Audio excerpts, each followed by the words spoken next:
All right, hello everyone, and welcome to my 7.2 video. In this video, right, we're going to be doing a quick recap of the section and then do a more difficult problem. So 7.2 is all about these powers of trig functions, right? We're trying to integrate these sorts of things.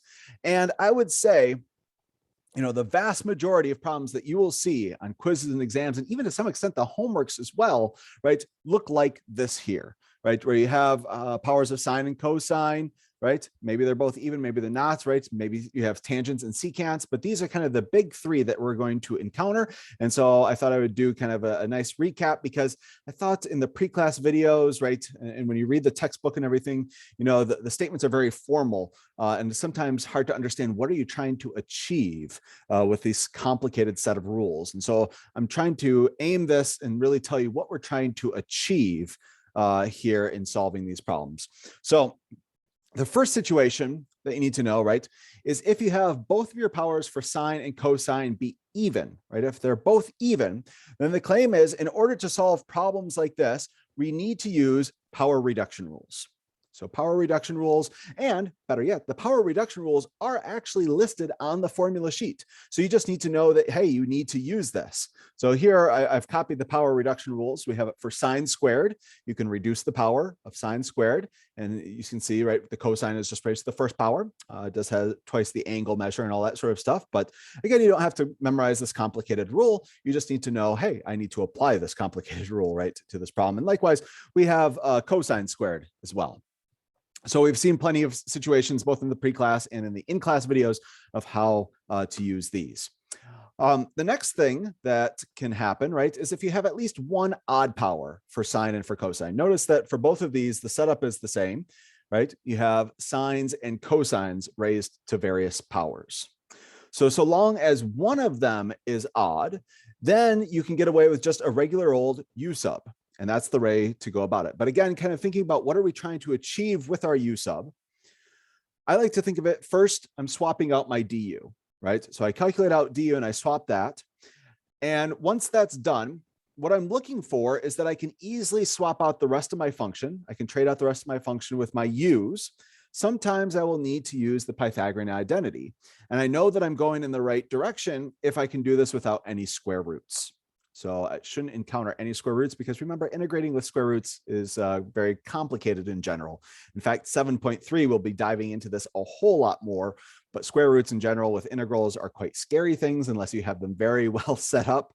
And so, yeah, square roots are kind of a bad omen, I suppose, if you get those after doing a u sub. And interestingly enough, right, for our tangents and secant situation, the setup is the exact same. So we're going to be using u sub. It's going to be entirely u sub here. And after we swap out for our du's, I'm looking that I can easily swap out the rest of my function for u's, right? Sometimes I'll need to use the Pythagorean identity. Again, this Pythagorean identity, when I talk about it up here, right, this is kind of the classic sine squared plus cosine squared equals 1 sort of deal. Down here, it'd be rewritten for tangents and secants. And by the way, you may be saying to yourself, well, why, we have tangents and secants, why not cotangents and cosecants? And yeah, you can create these rules as well for cotangents and cosecants, but kind of, at least here at MSU, we've always kind of favored the tangents and the secants. And so students can rattle off, usually quite quickly, right? The derivative of tangent is, you can say secant squared, right? On the other hand, we don't have students memorize so well what is the derivative of cotangent.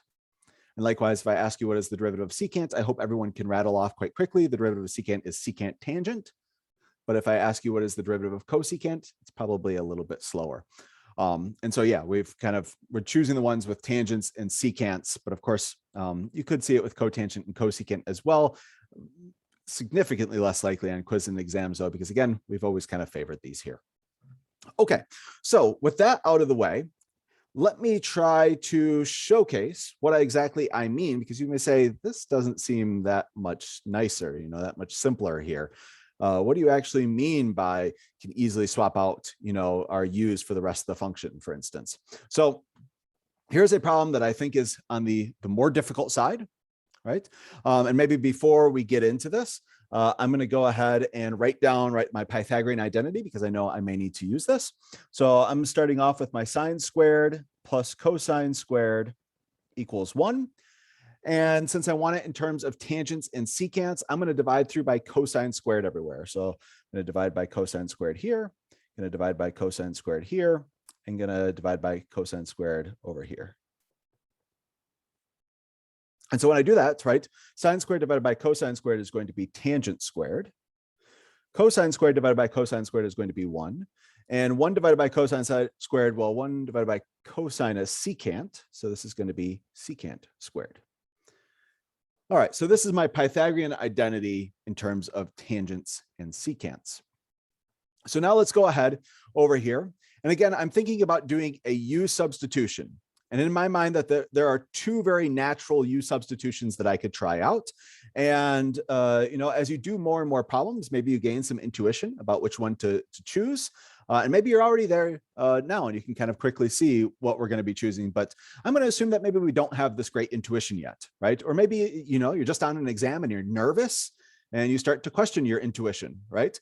And so in this case, we're going to kind of write out both and we'll see that it actually doesn't take that long. So I'm going to try, right? The two natural things would either be tangent or secant.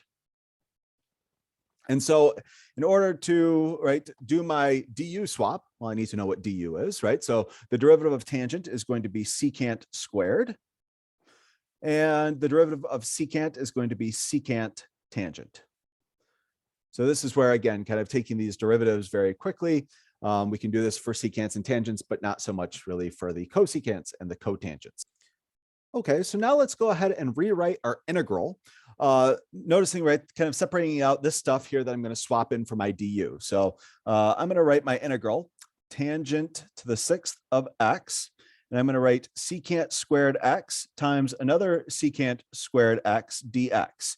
And so basically I've separated out that secant to the 4th as secant squared and secant squared, because I know I'm going to need to swap out this for du, right? So let me go ahead. I'm just going to do that in this line here. I'm going to swap out du. Let's do a similar sort of thing on the other side as well. So here I'm going to write tangent to the 5th x, secant cubed x, and I'm going to bring out one secant and one tangent. So, right, that's why the 6 goes to 5, because here's the other tangent over here. And we have secant to the 4th is secant cubed times another secant, right? Because again, I'm just trying to separate out. So I have one du right here that I can trade in very easily, because that's going to be our first step. Okay, now the rest of these, right, I need to get in terms of u. So for instance, if I'm going back here and I'm looking, right, u is equal to tangent. So some of these is very fast, right? In fact, all of this right here, tangent to the 6th, this is just going to be u to the 6th power. So that's quite nice. And then the fact that I have a secant squared here, well, remember, I can swap in, instead of secant squared, I'm allowed to trade in for tangent squared plus 1. That's the Pythagorean identity. So I'm going to go ahead and swap in, instead of secant squared, I'm going to do tangent squared plus 1. And now notice what happens, right? Tangent squared, right? Well, that's really, in terms of my u, that's u squared, right? Because u is tangent. And so I can just swap out, instead of tangent, I'm going to write u. And we were able to successfully rewrite our entire function in terms of u's, and notice that there's no square roots. And so this is a wonderful sign. This is actually going to be the correct way to go. But let's see, right? I think there's a lot of value in also seeing what happens when you do things wrong. So that way, if you're on a quiz or an exam and you start going down this path, right? When you need to kind of stop and back up and say, whoa, this isn't working out so great. So when I'm looking at this one here, right? Well, we could get 3 of, now remember, u is secant in this case. So instead of secant cubed, I'm going to write u cubed.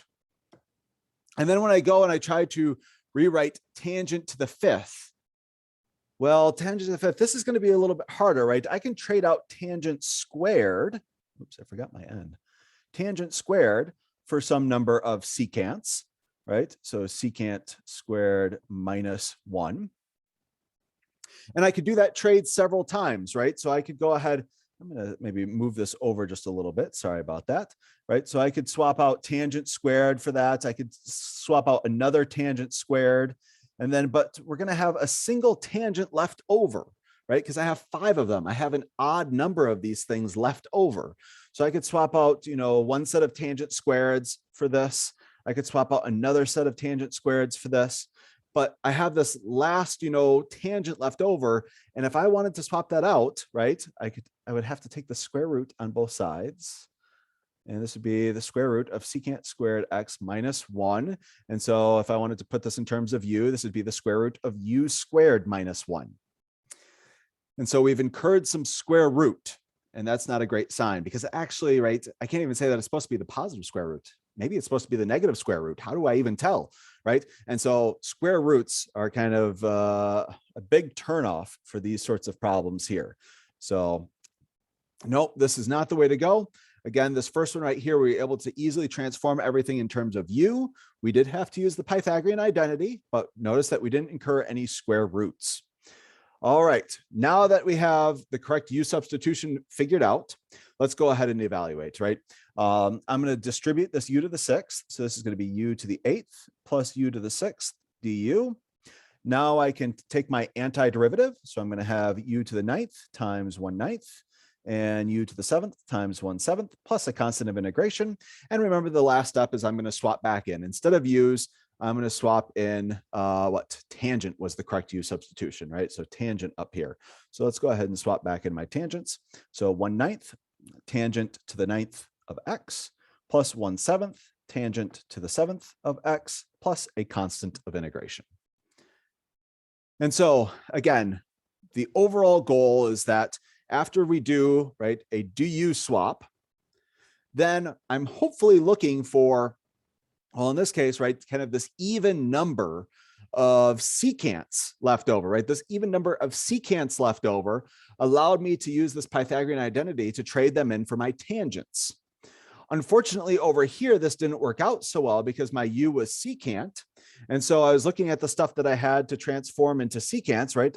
Tangents in this case, and I had 5 of them, right? 4 of them would have been great. 6 would have been fine, right? But this odd number of tangents left over, it made it so that I couldn't swap in for this u's, my secants, using this Pythagorean identity without incurring a square root. And so that was the big issue there. So I hope that this has helped and kind of put 7.2 into a little bit different framing, kind of, again, trying to figure out what we're trying to do with these complicated rules that were introduced in the pre-class videos.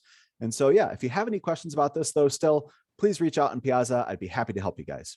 All right. Thanks so much. Have a great week.